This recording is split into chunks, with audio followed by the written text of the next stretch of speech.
Hockey season's about to start. Is it? Wow. Yeah. Yeah. Do you know anything about hockey? No, not really. But I do know someone who does. Oh.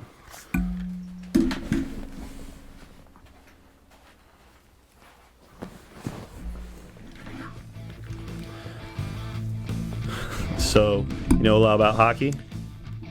Allegedly.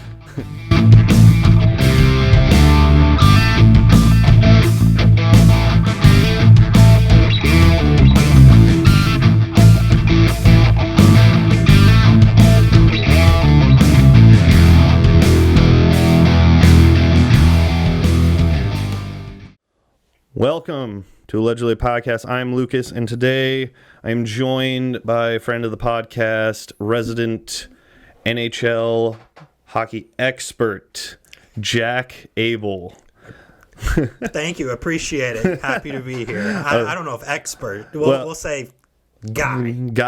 Hockey guy. Hockey enthusiast. Let's go. Yeah, enthusiast. What qualifies you as a hockey guy / enthusiast? Let's see. Been playing hockey since the age of 4 and watch it. Gotcha. Okay. Yeah. Sweet. That's about it. Yeah. Yeah. Well, hey, you've played hockey more than I have, so you definitely are more qualified. And no offense to my other co-host that was here before you. Yeah, I don't. Have you ever watched a hockey game? To be fair, in full, not a walleye game. Don't. I'm not saying they're not hockey. I'm NHL. Saying, okay. Well, I know he's been to BG hockey games. Okay. I was gonna say, to be fair, okay, BG and walleye. Okay. Some credit, dude. Okay, fine, fair enough. I don't know what's happening. He doesn't. Hey, nothing wrong with that. That's how you get new people. Yep. Just there to watch. Yeah, that's fair. Nothing wrong with that. Noah goes to watch. Jack goes to sports to bet on the game. Allegedly. Okay, well, we decided to bring in Jack today. Like I said, he is more knowledgeable in the field of hockey because hockey season is upon us. It is. Favorite time of the year. By the time this comes out, I'm pretty sure hockey season will have started. At least the first games will have. So we brought Jack in today, and we're going to get his opinion on who he thinks, number one, who's going to possibly make it to the playoffs, who might win the playoffs, talk about Rookie of the Year, MVP, and then just talk about the NHL and the game of hockey itself. So we'll dive on in. We're going to start with the three teams that will be coming, hopefully, the top three teams that will be coming out of the Atlantic Division in the Eastern Conference. Before I get who you think, just to let people know, this division contains the Montreal Canadiens, Detroit Red Wings, Ottawa Senators, Buffalo Sabres, Florida Panthers, Tampa Bay Lightning, Toronto Maple Leafs, and the Boston Bruins. There's some I know just from the playoffs last year. I'll say it. I mostly will watch playoff hockey because obviously at that point those are the best teams in the league, and Boston, who was supposedly the best team, just laid an egg. Well, playoff hockey is when a lot of people come around. Nothing wrong with that. It's probably the best hockey of the year. Overtime hockey is electric, and the Bruins put together the best regular season in league history statistically. Yeah. Point total. I mean, it just felt like they'd go out they were already up a goal by the time they started. They were confident. But they ran into a buzzsaw of the Panthers in the first round. The Florida Panthers were the darlings of the NHL. They snuck in on the last day. Yeah.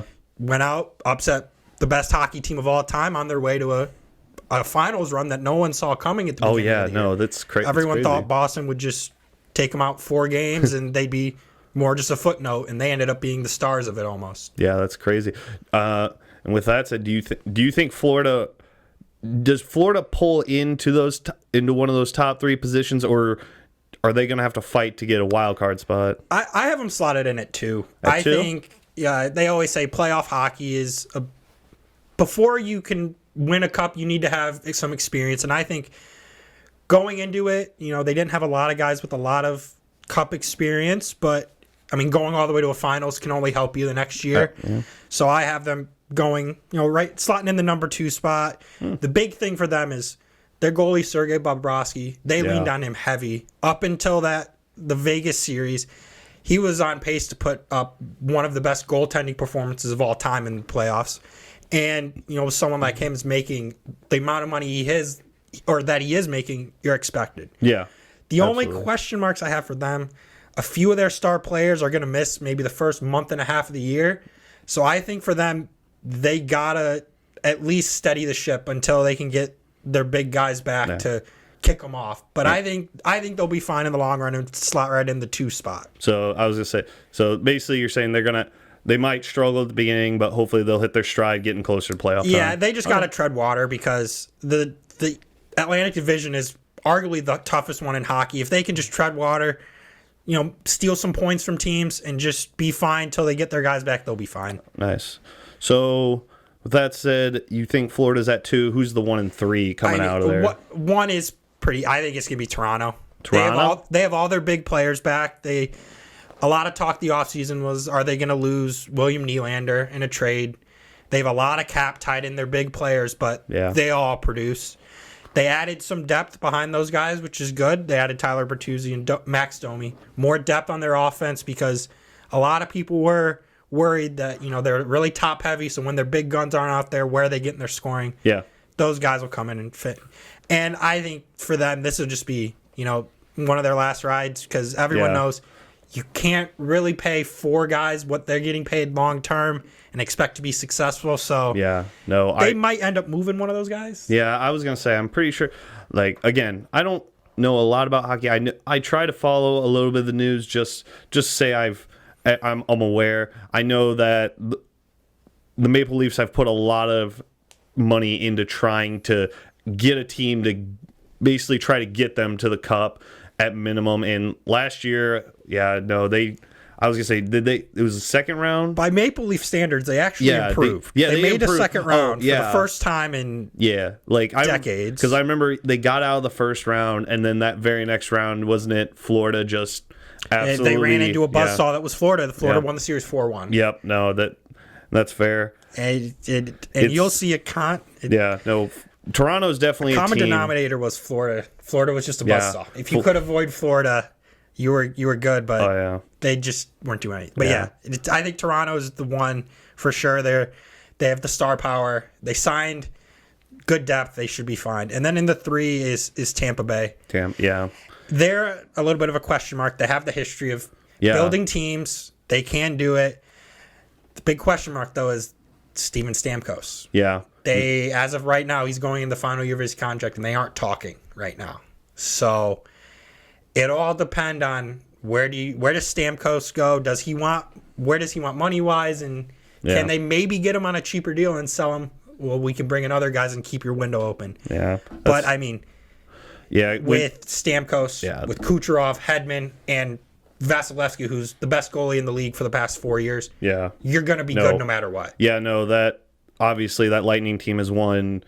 What was it? 2. I was going to say, was it they 2? Won back-to-back cups. Yeah, they went to back-to-back. They've been to 2 more finals. Yeah. They are a good team with history. It's just a lot of that core is coming the other side of the hill, so you need other guys to step up and pick up the slack, which can happen, but there's more question marks with them, but I feel like with Toronto and Florida, 2 more known teams in Tampa Bay, even with the question marks, I think you slot in at 3. Gotcha. Okay. Yeah, so if you're listening or watching, that is 1 Toronto Maple Leafs, 2 Florida Panthers, and 3 the Tampa Bay Lightning to come out of the Atlantic. We'll move on to the Metropolitan first. Then we'll do the 2 wild cards after that. That sounds reasonable. Metropolitan, we got the Columbus Blue Jackets, the Philadelphia Flyers, Washington Capitals, Pittsburgh Penguins, New York Islanders, New York Rangers, New Jersey Devils, and the Carolina Hurricanes. So who's coming out of here number 1 out of the Metropolitan? I think number 1 it went down to the wire last year, but I think it's Carolina. It's Carolina. Not close. I think for them it's they're going cup or bust. Yeah. They have a really deep team, no real weaknesses. They got both their goalies back, which is really good because you saw with Boston, teams, it used to be you would need one guy that would take majority of the workload in net for your goalies, and that'd be it. Boston and other teams have proven if you can go 40-40 and have two good, solid goalies, you're totally fine, and they have that. And they already had a really good D-core to begin with, and they signed one of the biggest D free agencies in Dmitry Orlov. Mm-hmm. He was a stud for years for the Capitals, and that'll only just help their depth even more. So they're covered. If they get an injury, they have guys, and they have young players coming up. And I know you have. Isn't your aunt a big Carolina Hurricane? I was going to say that is a fan base. It's like you don't always hear about different fan bases, but I know the Carolina Hurricanes fan base. They want one. They want one bad. Every home playoff game is electric. They sell out they love that team, and it just shows. And the team is right in their prime, and they'll be a force for years to come for sure. Yeah. Oh yeah. No. So Carolina Hurricanes, number 1 out of the Metropolitan. Who you got in the 2 spot right behind them? So my 2 spot is actually my 2 and 3 will just very easily go to the New York area. 2 is the Rangers, 3 are the Devils. Gotcha. It's actually flopped from where we were last year. I think the Rangers, they're a deeper team, the history. Mm-hmm. But as I said with Tampa Bay and Vasilevsky, they have one of the best goalies, and Shesterkin is a goalie that you can look to steal you a game. Or if you're getting dominated, he can backstop you and win you games, even if you don't play your best. And that has to be good for a team. Mm-hmm. And then the Devils at 3, they're young studs. Oh, okay. The New Jersey Devils at 3 are just young studs. Gotcha. All their same thing. All of their young guys. It seems like they've been hitting great in the draft. Jack Hughes is a bona fide superstar already. Yeah. But he can only get better, which is crazy to say. They drafted his younger brother Luke on defense, who's just as good. Damn. So they're going to be good, and they re-signed 2 of their key players to long-term deals, which was a big question mark after last year. Locked them both down, so that team's going to be good. I was going to say, damn. The problem with the Metro though is I think after those 3 teams, it's kind of top heavy in my opinion. Gotcha. So. Just to review what you said, it was Carolina at 1, Rangers at 2, and the New Jersey Devils at 3 coming out of the Metropolitan. Yeah. So with that, we have our 6 coming out of the Eastern Conference. Still got who's our 2 wild cards? Who's coming out? Who is? I shouldn't say this. Who's going to be the next Florida Panthers coming out of the wild card? So I think there's going to be 5 teams from the Atlantic. So the big talk every year in the playoffs is because you get 3 teams automatically of each division, and then it's the top 2 next point team total. And I think the Atlantic is just so deep. You can make a case 6 out of their 8 teams could make the playoffs. But the first wild card team, I went with the Bruins. I mean, to have them in the wild card after the year they just had is probably crazy. But you look at who they lost. I mean, you lost Patrice Bergeron. Yeah. Arguably one of the cornerstones of that franchise, if you can say that. He's a bona fide Hall of Famer. I feel like if you say Patrice Bergeron, like you hear the other great names along, obviously like Chara. I feel like you hear Patrice Bergeron, you think Chara immediately. It was like Patrice Bergeron me. Was always just that guy that, I mean, it seemed like the perfect guy. He was never a big point scorer, but he would just do everything you needed from a captain, calm him down, get him going. And they replaced him with Brad Marchand. I've always said Marchand, he loves teetering on that edge of playing dirty and getting a fire. If Marchand's on your team and you're a fan, you love him. You think he's the best player. But for the 20 or for the 31 other teams, you hate him. But he's fair. I mean, you respect his game. He puts up numbers, and he's just amazing. So he'll hopefully pick that up. You have to assume after having the year they had, there's going to be some regression. Oh yeah. I mean, guys aren't going to do what they did again. Yeah, no. It's you if you're a Bruins fan, you want to see it happen again, but it's definitely very hard to repeat as good a season as they had. I think just a mix with how good the East is and losing Bergeron, which is a big piece, especially in the locker room. Mm-hmm. You're going to regress a little bit. And they have both their goalies back. Jeremy Swayman, a Vezina Trophy winner. I mean, they're going to regress, but they'll be fine in the long term. And my wild card 2 team is actually a homer. I went with the Detroit Red Wings. I was going to say. I went with the Detroit Red Wings here. and it's fair. And again, Jack is probably the biggest Detroit Red Wings fan I do know. But it's fair because live and breathe Detroit Red luckily Wings. I talk to you enough that I feel like like last year you were excited. I'm like, I just feel like every year it just keeps going by that you just get more excited because the Detroit Red Wings, if you don't know, they have a lot of young talent. They have a lot of they're building. It's just building. It's kind of like I've been watching the Detroit Lions like get better and better. Like it feels like the Red Wings are on almost the same. The Yzer plan. Trust the Yzer plan. So obviously the mantra in Detroit is trust the Yzer plan. Yeah. Steve Yzerman, Detroit Red Wings legend, captain. I mean, he's as close as you can get to a god in Detroit. Yeah. For a person. He built all those dynasties, the dynasty in Tampa Bay. He was the GM there, and he came to us, and we've known from the beginning it's going to be a long time. Yeah. They were entering I think it's year 5 now, 5 or 6. Right. And when he came, we had nothing. We were bottom of the league, no draft picks, and he's done an amazing job. All fans have wanted those first few years was, we know the team's bad, let's just see improvement. And we have. Last year, we took a big step. We had a lot of younger players. We signed guys hoping that we would overperform and make a playoffs. Mm-hmm. Those guys really didn't.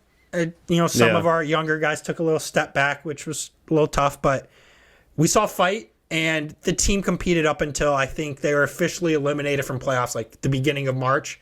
So they were up there right to the end. And they just happened to go out and got Alex DeBrincat from the Ottawa Senators. And in a trade, we've been saying for a few years now, the Wings, they've been building up a lot of the depth, bottom 6 guys, a lot of guys that'll grind out games. Yeah. Their mantra when they've been bad, keep it low scoring and see what happens. We now have Alex DeBrincat, a former 40-goal scorer. He can be the guy that we can look to. 7 minutes to go in a game, down 1. He can go get us a goal. Absolutely. And he's going to be on a line with Lucas Raymond and Dylan Larkin, and they're going to be amazing. I'm excited for that. Young studs. Raymond, I'm looking for a bounce-back year. Tough sophomore year, always happens, and Moritz Seider is going to just anchor that back line. Yeah. Moritz Seider's a beast. He's a tank. He's a beast. And then to help those young guys and the other younger guys we brought in JT Compher. He was a number 2 guy at Colorado, won the cup with them. Another guy, he's chipped in. He could be a scorer, but he'll just fill in any holes we need. Maybe a power play guy, but he's perfect. Adds depth. And then same thing, Shane Gostisbehere, defensive guy. Adds some, some age to the defense. Gotcha. Because last year I felt we ran into points our defense was really young. And on one hand, that's good. Other hand's not. So it'll add some depth, and I think the Wings might sneak in that last playoff spot. Yeah, I think they could. It'll be tough. I feel like just from the energy you've given me the past, I think definitely last year. I believe you. I think we can. They definitely the Red Wings have been on the uptrend, and like you said, Moritz Seider, getting Alex DeBrincat there, like it is. The Red Wings, they're not selling out for it. They are building, but they're getting those key players. And all these players we have are on either short-term deals that we can move, or guys like DeBrincat, we've already locked down long-term. Yeah. And so he knows where we're going. One thing I didn't say, we did sign a backup goalie.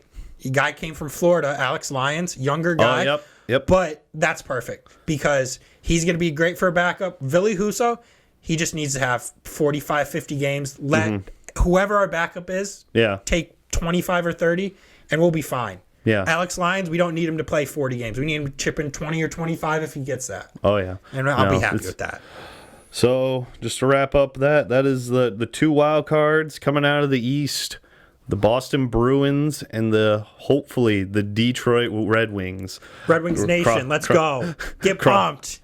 So now we're going to be moving over to the Western Conference.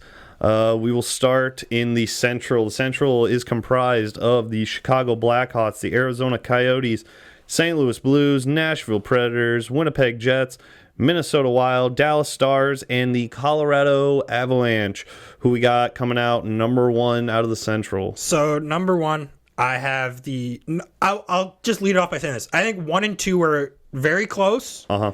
And then there's a distance to the third spot, but 1 is the Avalanche. Yeah. I mean, it seems like the class of that division. Yeah. They have two of the best players in the league, and Nathan McKinnon is just a beast, and then Cale Makar might already be the best defenseman in hockey at 24 or whatever. He's insane. Yeah. He is a defenseman but can score like a forward, and he's just a big asset. Their biggest problem, though, is they couldn't stay healthy last year. Yeah. They lost a lot of players to injury. They're actually going to miss their captain, Gabriel Landeskog, to begin the year. So can they stay healthy? That's the question mark. But like Carolina, I think they also have probably the best D core in the league. They can run 6 guys, and the 7th guy, if they don't dress him, could probably play on a lot of other teams. They are really good, and they just are. If they get going, just watch out. And they've proven that. They won. They won the two cup years ago. 2 years ago. Okay. Yeah. No, I was about to say Colorado. I feel like has just kind of been owning the Central for a while now because they got. I was gonna say Landeskog's been there. Why am I? Why am I think I'm losing. Who's their other really good guy? Mikko Rantanen, the other guy. Not Rantanen. I'm like blanking on his dang name. So for the right longest now. time, people argued the best first line in hockey was Nathan McKinnon, Gabriel Landeskog. Nathan McKinnon, that's who I was thinking. Gabriel Landeskog and Mikko Rantanen, because it was like those guys are just putting in goals like it was crazy. You look up and see the Avs score 5 goals, and 4 of them is by that line. Yeah. So it was just crazy. Number 2. Right behind him, could very easily make a case to be one is the Dallas Stars. Yeah. Went to the conference finals last year. They have everything you would look for. Mm-hmm. Ottinger, in my notes here, I just said Ottinger's him. Ottinger might be the best goalie in the league. He's really good. He's won them a lot of games. They have a good mix of young talent and mix them in with the old guys. Mm-hmm. Wyatt Johnson, who was a rookie last year, came out of nowhere, produced pretty good. And Jason Robertson, if he's not already, might be a superstar. He's really good. The tough thing is just Dallas is overshadowed, so you don't really get a lot of talk. But their older guys, Jamie Benn, Tyler Seguin, has been the faces of that franchise for years. Yeah. They made that cup run a few years ago where they lost, and people felt like that might be the end for those two. But their revival with those younger players has been great to see. So nice. The Stars have the pieces that they can make another run. And I didn't even mention in my notes, but Mero Heiskanen might be right up there with Cale Makar as another elite defenseman. So they're good too. They'll be fine for the whole year. Definitely. Who's taking that distant third spot? The distant third is I think it's the Minnesota Wild. They have high in scoring. Like their top 6 guys and their top 2 defensemen are really good. But my question mark with them and why I said it, I don't know. Like their depth isn't really there. They're really thin on their bottom 6. So if they get an injury, they might be in a spot where they'll have to either play guys that aren't ready for this or play young guys and hope they pan out. Yeah. But one thing I do like, though, is they got Philip Gustafson from the Senators as a backup for Marc-Andre Fleury. He's been in the league for, years, for a decade and a half almost. He's getting up there in age. Well, I thought Fleury retired. I thought he announced his retirement. This might be bad podcasting if he retired. I don't know. I swear he retired but they kept bringing up like he could have like taken over most games. This might be terrible podcasting if he did retire. Oh no! I'm pretty sure he retired. He announced it, but I don't know. This might be a tough look for Jack. I was gonna say Noah. Don't be afraid to look too. Oh no! Please tell me he didn't. I could be wrong. I could 100% be wrong, but he announced May 2nd. This might be his last year. He's returning for his 20th season. Oh, okay. So this might be his last year. Okay, I couldn't remember because they did talk about him retiring. Yeah. But I knew that they were talking about like he could get maybe the record in wins. I want to say something like that. So again, which then goes back. They signed Philip Gustafson. Yeah. He has NHL experience. Fleury, you don't even need him to be what he was in Pittsburgh or even what he was the first few years in Vegas. Yeah. You just need him to be a solid guy. Yeah, fair enough. If they can split him 40 games, both of those guys are solid. All right. To review, I was going to say, Jack, out of the Central, 1, the Colorado Avalanche. Colorado Avalanche, jeez. 2, the Dallas Stars, and 3, the Minnesota Wild. Now we're going to move to my favorite division in the West, the Pacific, that contains the Anaheim Ducks, the San Jose Sharks, Vancouver Canucks, Calgary Flames, Seattle Kraken, LA Kings, Edmonton Oilers, and the Vegas Golden Knights. Who you got at 1? If you're going to say Vegas, you got to say the defending Stanley Cup champion. Sorry, Vegas let me Golden rephrase. Knights. The defending Stanley Cup champion, the Vegas Golden Knights. Who you got at 1? So 1 is the Edmonton Oilers. Okay. It's very simple. You have Connor McDavid and Leon Draisaitl. Yeah. 1 and 2, best players in the league, hands down, no doubt. Try and stop them because it's not fun. Yeah, no. There's things I've seen them do with a puck I didn't know was possible. So Connor McNasty, you gotta watch basically, the reason they're 1, they have Connor McDavid. Yep, that's fair. And their question mark going into playoffs last year was, would their goalie hold up? They went out and got Jack Campbell. They didn't get Jack Campbell last year. They got him in the offseason, but their goalies didn't hold up last year. They got Jack Campbell from Toronto, who can hopefully be their number 1 guy. Mm-hmm. And with McDavid and Draisaitl, you got to think you're going to put in 4 or 5 goals a game. So if you can just get a goalie that is average, yeah, you just need a top half goalie and they'll be fine. And yeah, I'm pretty sure. I know the West was. I feel like the West is. Yeah, the West is pretty easy to score in, or I shouldn't say it like that. It's just that you're going to see a lot of goals. Even there's not the top end goalie talent that you see in the East. Oh yeah, well even this, which it's funny that you say Edmonton because I have the last year's standings that I'm finally going to use now. Their differential was over 20 points better than Vegas's. They were at plus 65. Yeah, Vegas was at if plus you just 43. look at their goals, the next closest in the West scored was 30 something less goals was the Kraken. So they just outscore everyone. Yeah. But what's also important, their goal differential is good. So they score a lot of goals, but their goal differential is relatively low. Yeah, no, that's or is relative is in a good spot for the them. Edmonton Oilers definitely a team to fear.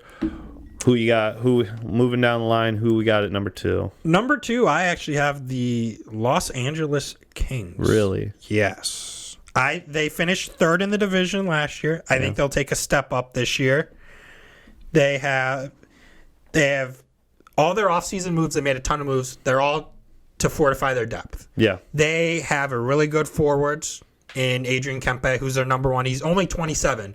So if you can get your number 1 guy who's only 27 and their forwards behind him, you have Quentin Byfield who's only 21 and is already going to be a young stud. And they have other guys in their pipeline coming up. The question mark for me, though, you have Drew Doughty, who's been the number 1 D-man there for feels like forever. Oh, yeah. Definitely feels like forever. How is he going to hold up? Because he's getting up there in age. Yeah. But I think they have the offense and the depth to really make a run and maybe surprise some teams and finish number 2 for sure. Nice. So we got at 3 then. 3, I have your Vegas Golden Knights. So I think there'll be a little bit of a regression. Yeah. You know, being the defending Stanley Cup champions, it's hard to repeat. You have a short off season. The good news is you return pretty much everyone. Yeah. The only one you lost was Riley Smith, right? Yep. So, which, hurt because he was the original guy. Yeah. As a fan, I guess I should ask you, how do you think they're going to be? And I get why you put them at 3. 100% is there. It's a lot of just, I guess, up there guys. Mm-hmm. They're still good, but I feel like we're not putting a lot of money into the pipeline, and it's just kind of we have these guys, and basically this is what we're rolling out, and we're just kind of hoping that hopefully Jack Eichel takes an even bigger step because this is going to be his first, hopefully, full season playing as a Golden Knight. Because that was the thing. Last year going in the playoffs, I'm like, I don't want to play Edmonton. And we beat Edmonton. I'm very certain we beat Edmonton. And that was the thing where I'm like, when we beat them, I'm like, no one can stop Vegas. Because, like, Edmonton yeah, that's what I thought. Correct. I was going to say, once they beat Edmonton, I'm like, I feel like we don't need to be scared of anyone because Edmonton was the toughest team in the West. And I would definitely, if I was going to put anyone above Vegas, it would definitely be Edmonton. But it's just age for me. The age of the team is what scares me. My main question mark for you is, I thought quite a few of your players maybe overperformed from what people think their standard. Yeah. Aiden Hill and Logan Thompson and that really played good. So my question is, crazy. Are they going to, continue on that way, or was this an aberration? And if they continue that way, you have a question mark with your goalies because they're the same age. I figure both of them are going to want decent playing time and a decent payday. Yeah. So then you're coming up, who do you stick with? But I think Vegas, you'll slot in at 3. Yeah. You'll start off a little slow, but you'll be fine. Yeah, no. You have nothing to worry about there. I just don't want them to run into the Robin Leonard thing where they had Andre Fleury, they had Robin Leonard, and then Robin Leonard went on a heater, and then they were like, we're going to sign him, Andre Fleury gets traded, and then it just didn't work out. And so But no, I 100% get it, and I feel like that's definitely a respectable place. So just review out of the Pacific, number 1, Edmonton Oilers, number 2, LA Kings, and number 3, the Vegas Golden Knights. What? Now we'll move on. Who are going to be the 2 wild cards coming out of the West? First one is the Calgary Flames. Calgary Flames is wild card 1. I honestly was going to just say, I'm like, I bet you're going to tell me Calgary's getting in with a wild card. Yeah, they have a new coach. It was their former assistant. So you got to assume they're not going to really change much.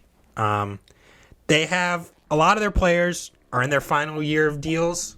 So you could look at it as they could be just all playing for contracts and they go all out. And who knows, they could get a bump from everyone getting there. So I think it'll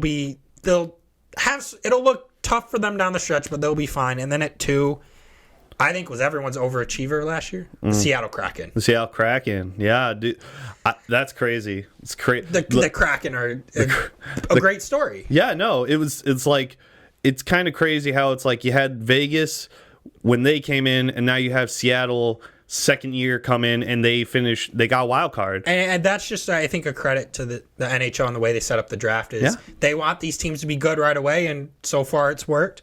My question with Vegas is their goalies are iffy. Yeah. No, it's fair. They're really balanced. Like, they have good depth. Yeah. And my question is, they don't really have the top-end scoring, which you will probably need. So they don't really have their superstar.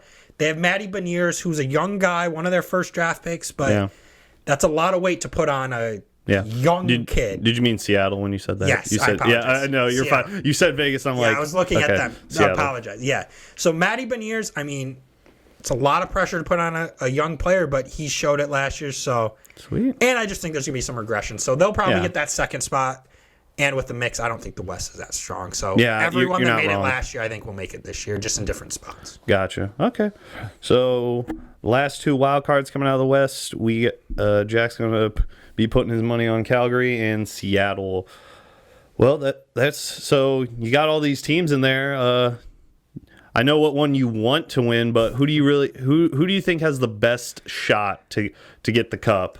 The best shot, the Avs, just because you can't count them out, they're the betting favorite right now. Yeah. So you can never count them out. But I think if you wanted me, I would have to say the Carolina Hurricanes. They were my pick last year. I don't regret it. And I'm going to, I think, do it again around playoff time. They're just a deep team. They have everything you look for in a cup-winning team. They have the depth. They have the superstar scoring. Their defense is amazing. And their goalies are pretty good. And that's all you really need in the modern-day NHL. Awesome. So I would think Calgary, or not Calgary, Carolina. Yeah. Sorry. Okay, sweet. Yeah. Carolina Hurricanes, hopefully. They haven't won a cup, have they? They have. It was in the mid-2000s. Okay. They won one. I couldn't remember if they had won one or they haven't. They've cool. won one. Trying to get that second one. Trying to get the second one, but I think this is the good time. And even if they don't this year, like I said in their preview, they're set up for years to come. Awesome. They'll be the 1 or 2 teams for years as everyone's favorite, for sure. Awesome. Okay, well, we've talked about the teams. Let's talk about some players. We're going to start with this, and I'm going to take the one player off the top, and I'll let you kind of fill in the blanks because it's the only guy I know. So, Rookie of the Year, even if you're not close to hockey, I know you've probably heard the name of Connor Bedard, the man who's supposed to be the great one, who's going to hopefully bring respect back to the Blackhawks.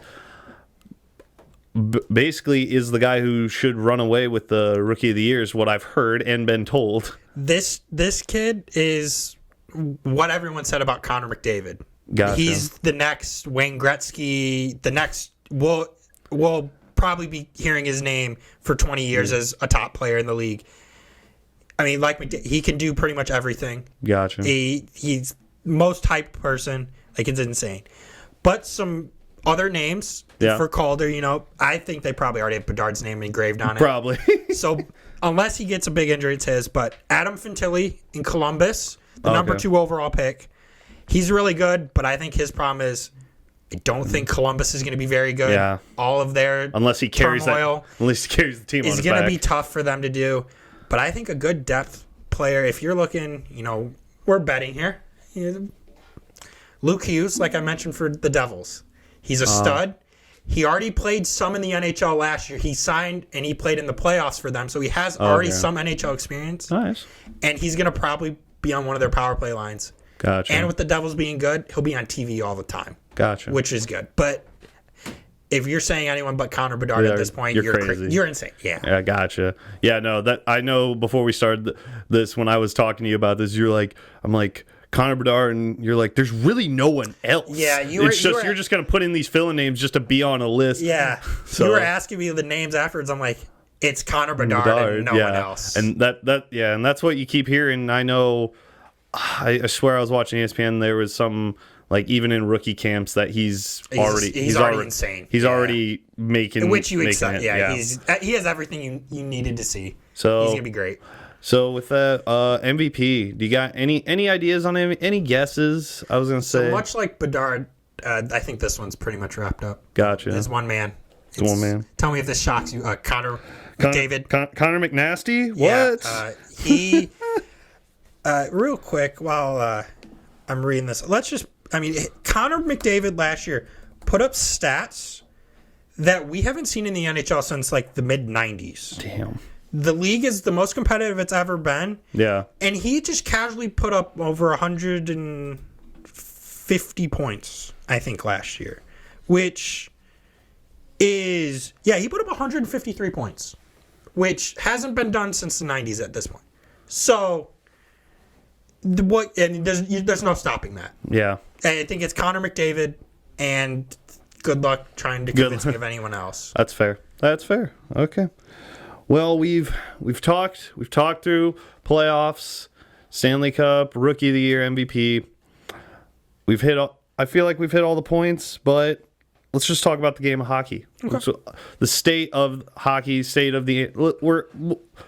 hockey, but we'll just say the state of the NHL, because in my opinion, being just kind of more getting into watching hockey, becoming more of a hockey fan, I think the NHL has definitely gotten better than where it was, like maybe marketing wise at least. But I kind of want to hear from you, like you being a long devoted hockey fan. How do you feel about the NHL state of hockey? So hockey overall, I think, is good. A few years ago, they made a deal with ESPN, so now they're on ESPN networks, and you can argue it hasn't been marketed as well as they probably should, but I think just the fact it's on ESPN is great for hockey anyway. But I think the big stain on hockey right now is the Columbus Blue Jackets situation. I don't know if you read up any on that, but I was enlighten me. Real quick, Mike Babcock, their new coach, problematic history, was fired from previous jobs. There was reports that he was meeting players and then having them give him his phone so they could look at pictures in the player's phone so he could get an idea of the players they are. And when the league heard about that and the team, they're like, let's not do that. So they let him go. And I think it'll just be interesting to see what happens with them going forward. And then the other thing I have is the salary cap in the NHL is the lowest of all the leagues. I mean, hockey players are criminally underpaid, so I think the NHL needs to figure out a way to get that salary cap up to properly incentivize or reward players. Because the fact that Connor McDavid is making the same amount of money as like some depth players in other leagues is crazy. Yeah. No, I feel like that goes back to the marketing, because I will say, being on ESPN definitely helps the NHL, but at the same time, like even before they signed that deal with ESPN, it's like, how do you watch hockey? Like the only way you're probably going to watch it from experience, NHL Network and stuff like that. Yeah, but even then, NHL Network suffered from blackouts. Yeah, so you would have to either do NHL Network or your local cable channel or streams, and it was just a pain. But the brighter side, I think the league finally has what it wants. Teams are competitive. Yeah. It feels like every night anyone can beat anyone, which is Oh, yeah. over the year, like we made our predictions, you're going to have your teams, but any given night, anyone can beat anyone, which is great. Yeah. And games are electric. Oh, Very yeah. rarely are there blowouts. The games are always close down to the end. So Oh, yeah. No, as from experience, I've been to hockey games, and out of almost any sporting event I've been to, like, that is one of the things, you're on the edge of your seat the entire time, especially when you see a breakaway coming. You're on your feet, you're like, you're just waiting for that puck to get launched off the stick, and it's like, it's either going to go in or it's going to barely miss, it's going to hit the stanchions. I know a lot of people, the big draw going, hopefully you're like, ooh, I hope I get to see a fight tonight. Always another big draw for hockey. And no, you're not wrong. Hockey is a very emotional game. It is awesome to watch. It is one of my favorite things. I always said this. I rather pay to go to a hockey game than go watch an NBA game for free. Like, that's just how much better of quality I think the game is. one thing I do like about hockey that you can't necessarily get in, either the MLB or the NFL is you're right there next to the action. The only thing separating the fan in the front row seat from the players on the ice going 100 miles an hour hitting each other is a pane of glass. So if you're sitting in those first few rows, you're feeling like you're in the environment. Oh, yeah. You can hear players talking to each other. You can hear coaches talking to the refs, talking to players. The environment is just crazy. And then at a home game where the fans are crazy, the place is just loud. Yeah. It's great environments. I highly recommend it. Even if you're not a hockey fan, just go to a game. They're a great atmosphere, and there's always stuff going on where even if you're not entirely sure what's going on, there's other stuff that happens that keeps you engaged. Oh, yeah, absolutely. So hockey's a great spot. Yeah. Can't wait to see where they go from here. 10 out of 10, highly recommend going to a hockey game. Well, I feel like it's a really good place to end our discussion on hockey. I really appreciate you coming, talking to us, giving us your opinion. Obviously, probably knowing more than me, I would have just said Vegas is going to repeat, so that wouldn't have been a great episode. So, again, appreciate you for coming. Yeah, and we might have to do this, maybe a mid-season update. Absolutely. Check our predictions, see how we do. Yep, don't worry. We'll get you scheduled in, we'll bring you back, and just make sure you keep your predictions so we can review those. Before we get here, and then... Three of our teams aren't even in the playoff hunt anymore, and we you're like, we'll just bail. We'll redo. We'll just redraft it. That's what we'll do. But I appreciate. Thank you for the invite. No problem. Well, you may not know this, but we end every episode the same way. We draw a question out of the question jar. It can be fun. It can be just keep it lighthearted. And again, I got to thank everyone who has helped to put more questions in this question jar. Hopefully your questions are in there, and if we draw you out, we're going to give you a shout out. So here you go, Jack. Ooh, I get to pick? Yeah, all you. As a guest, that's amazing. Okay. All right, let's see what we got. What rule in any sport, if removed, would change the game tremendously? From Colton Prowat? Oh yeah, that is my cousin Colton. Thank you for the question. Well, I like how we were talking about NHL today, but again, this is open to any sport. Oh, this is going to be hard. So I actually have a hockey one that I was thinking. Okay, all you. This used to be a rule, but they changed it in the NHL where if you got a 2-minute minor penalty, you would stay in the box the whole time. Where now it is, you can stay in the box for the whole 2 minutes, but if the team scores, they let you out. Back then, even if the team scored, you had to serve your whole 2 minutes or whatever, a 2-minute penalty, even if the team scored. So I think if the league wants to be about scoring and get scoring up, bring that rule back. Make players, if you take a minor penalty, have to sit your whole 2 minutes. Because some of the most electric highlights of the NHL is Connor McDavid full head of steam on a power play. Yeah. Or Alex Ovechkin on a power play, top of the circle. You're just waiting for a rocket shot. Yeah. Get more of those and you get scoring up. But yeah, I think that's probably a rule I'd go with. Oh, go back to that. That's good. I was gonna say I didn't know that. That would definitely drive up scoring. So basically, it would just turn a 2 minute. Without saying it, would turn 2 minute minor and 2 minute major. Basically, the easiest way it'd be a major. So you'd serve the whole 2 minutes no matter what. Huh. Yeah. Well, and that would definitely force coaches to change up how they think too. Yeah. I'm gonna go with I don't know how I would change this rule. That's the question. So, number one, I would try to make basketball better. Because here's my thing, and it would more be towards the NBA. Here's my thing. It's the lack of contact that's allowed in basketball is what kills me. And that's why, for the longest time, I always say, I love to play basketball. I hate watching basketball. Other than March Madness. March Madness has a special place because that's a different kind. That's a different breed of basketball compared to what the NBA is. The NBA to me is a joke. And that's why I feel like you watch like documentaries like The Bad Boys or even like back in the days the Lakers and Celtics, like that was physical basketball. And I just feel like gotta change rules that allow it to be more physical. It's just what I'm saying. This will just be me devil's advocate because I'm just trying to think of another. The only way the only reason I could see the owners not agreeing to that is, I mean, you just see the contracts they're giving out to players now. I mean, 5 years, $250 million, whatever. Yeah. And the owner will just think like, why would I pass this rule that could potentially get my superstar hurt? But I agree with you. I mean, find maybe a little something, because as a casual basketball fan, I'm a little more than you, but still not huge. It feels like games don't really matter till you get down to the last 5 minutes. Yeah. It's so, and that's And again, I don't know how to fix that because I'm not a basketball fan. But me either. I can kind of see where you're coming from, but I can understand why they would never do that. For sure. That's why it's a hypothetical, because it's like definitely. Basketball, pro basketball on my list is just so low. Like I rather watch a lot of other things than that, and that's just me. Like I would change that one rule, and I feel like immediately you would have more people interested because again, it makes it a more physical game, and it'd make it a lot more fun to watch. I understand. I got that awesome. For sure. Well, again, appreciate you coming on, and if you stayed this long, thank you for watching, listening. Hope you come back. Legend. Yeah, hope you come back. Follow us on Twitter and Facebook. Hopefully, we'll be posting. Give us some more questions, guys. More questions for the question jar.